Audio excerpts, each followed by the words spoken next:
Hello everyone, and thank you for coming. My name's Ruth Scobie, and I'm a lecturer in the English faculty here at Oxford. I'm not a Dante scholar at all. If you want to leave that news, then please feel free. You're not going to learn anything about Dante. What I have got is this is James Gilray's sort of Dantean scene of the underworld at the beginning of the 19th century. And we've got this group of mostly naked and seasick, kind of failing politicians, rowed into revolutionary hell. If there's any sort of fans of Richard Brinsley Sheridan, you can see him in the middle being sick, just some early celebrity spotting. I should say the National Portrait Gallery has an amazing interactive version of this, like many Gilray cartoons, where you can actually, it'll tell you what all the portraits are, which you could probably pull up on your phones right now if you wanted to. So Dante's account of the afterlife and sort of Dantean ideas of the afterlife are central to how people in this period, in the late 18th and early 19th century, think about the question of fame, kind of these questions about who gets to be talked about and remembered and who is forgotten, and how does that happen and why does it happen. But I think what strikes me about this picture particularly is just how kind of undignified that seems, how kind of scandalous it seems.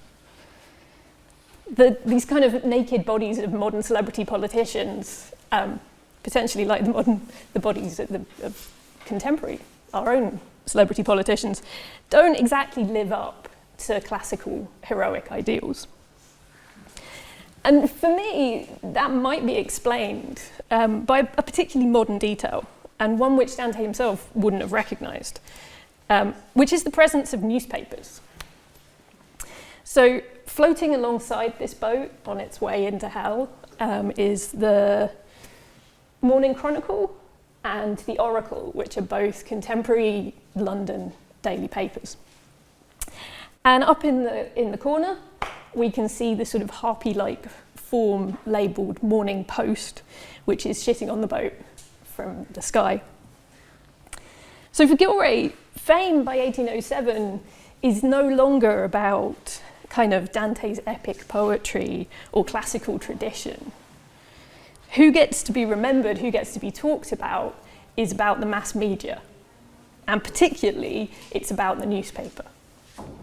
And not just any newspaper he's singling out here, but the Morning Post, which is kind of one of the things I study is this particularly ruthless, particularly notorious for its political and commercial weaponization of scandal, much of which it entirely makes up. It's completely untrue.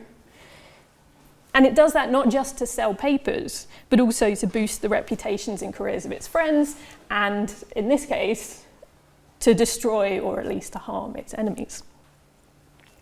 So how, by the end of the 18th century, has Britain kind of got into this new situation? Has Britain developed this new system of fame? So if you go right back, in 1695, the Licensing Act. The Licensing Act is the law that says that the government needs to license newspapers. That lapses accidentally. This is one of my favourite things, kind of moments in history which are completely accidental. Basically, the law needed to be regularly renewed to stay valid. And in 1695, Parliament just forgot to do it. And so suddenly, it becomes legal for anybody in Britain to publish a newspaper. The Licensing Act never actually gets renewed. It becomes too big a revenue stream for the government. And so over the course of the 18th century, this new industry develops, a British mass media newspaper industry with a fierce culture of competition, innovation, and an absence of state regulation or censorship, which is really unusual for this period, almost anywhere else in the world. Now, by the 1770s and the 1780s, this lack of state control, this sort of vicious but energetic newspaper industry, has come to be idealised by some people as a vital and specifically kind of national political freedom. It's seen as allowing ordinary people to safely, because often anonymously, to keep kind of checks, to critique the ruling classes, to use public shaming and public exposure to limit powerful elites' apparently limitless capacity for corruption and incompetence. So for people like the politician John Wilkes, for example, an odd bit of kind of abuse, some unfairly trashed reputations, the odd dirty story in the public sphere, the odd kind of harpy-like Morning Post, all of that is a reasonable price to pay for freedom of speech, which allows kind of the ruling classes to be held to account. On the other hand, other commentators were completely horrified by the explosion in these decades of scandal publications like the Town and Country magazine, the Morning Herald, and most notoriously, the Morning Post, where gossip was expanding to include not just political figures, but a growing cast of what we would now call celebrities. People who were only famous for being famous or for being socially transgressive.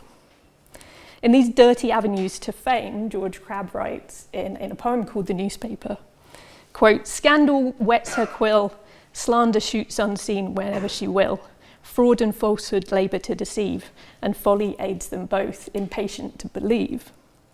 So there's this real anxiety in the period about the press and about the capacity for abuse and fake news and how that might corrupt kind of how fame works. But if you open a copy of the Morning Post today, it doesn't exactly look kind of explosive. It looks really boring. Newspapers in this period don't have much in the way of headlines. They don't really do pictures. The odd picture of rats at the top to illustrate a political scandal, but that's actually quite rare. But also, readers needed to know what they were doing to make sense of newspapers in this period. Especially the most scandalous and abusive stuff, which was often disguised or coded in various different ways so that the printers could avoid prosecution for libel. So I'm just going to look very briefly at how that might work. So first, this is diving into one column in the Morning Post. So first, you can use your sort of classic basic dashes. This fits quite nicely with the last talk, actually. To disguise the name of the person that you're talking about. We would call this a blind item now. So we've got Mr. B-CKF-RD. They're not trying that hard there to disguise the name of the person they're talking about, but of course the person in question can't then come back and say, oh, I recognise myself, without admitting that they also recognise the story. Now, this one's pretty obviously about William Beckford, a future Gothic novelist and art collector. In 1784, he's this obnoxiously rich 24-year-old who's just fled to the continent. The story, such as it is basically a homophobic joke, and I'm not going to explain it to you because this is a family event. Another strategy that the Morning Post loves is the use of nicknames. Again, if you're smart with these, you can make sure that your regular readers know exactly who you're talking about, but without putting in any identifying information that's going to stand up in court. Putting the nickname in italics is a way of kind of nudging the reader to sort of be on the lookout, to look for something that's not obvious. So the first of these, modern readers might actually get this one. Perdita is Mary Robinson, who famously plays the role of Perdita in The Winter's Tale when she's a young actress, but by this point she's better known for her affairs, her writing and her excellent hats. We get the Bird of Paradise. The Bird of Paradise is always Gertrude Mahon, an Irish courtesan and actress, mostly famous for going to parties and again for excellent hats. And Dahlia the Tall, my very favourite, who gets a particularly esoteric comparison to Edmund Burke, I don't know quite why. This is unmistakably the Scottish courtesan Grace Dalrymple Elliot, who, like the other two women, is this ubiquitous feature in the newspapers for her glamour, which is obvious in her portraits, I think, but also for her relationships with the Prince of Wales and a string of aristocrats. And she later goes off to revolutionary France and becomes a spy. She's just really cool. Finally, even a really innocuous-looking item can be made to carry a slightly more kind of explosive meaning for a reader who knows what to look out for. So the beautiful Mrs. H continues in her retirement in Surrey. Sounds really bland, single sentence, no explanation, no contextualization. But the newspaper uses here what's called a proximity code to tell us, to sort of guide us how to read it if we know how.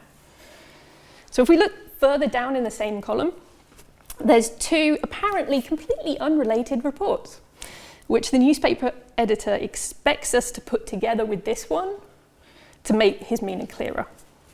So Sally the Small is as well as can be expected after her lying in, that is her giving birth. Sally the Small is obviously a joke name, this is not a real person, but the effect is to alert us to a possible meaning of retirement, a euphemism for a woman going off to the countryside or going to somewhere secret to have an illegitimate baby. That's underlined even more obviously by a third item in the same column, which makes a very vague, non-libelous story about employment contracts for actresses and just happens to remind the reader that the word retirement, that word you've just seen a few lines up, can be used to describe a secret pregnancy. Now, based on some other stuff that I don't have time to tell you about, Mrs. H is probably Elizabeth Herbert, who certainly seems to have had a lively marriage, but I haven't found any evidence at all of an illicit pregnancy. If that's right, then the beautiful Mrs. H is actually the daughter of Lord George Germain, former Secretary of State for the American Department, recently farmed out to the House of Lords and wildly unpopular with the Morning Post. So what we've got here, which looks like just a bland statement about a beautiful woman going into retirement, actually begins to look like a particularly below the belt, entirely untrue, but plausibly deniable political attack on a politician that the Morning Post despises. That's all I've got time for. Thank you very much for listening.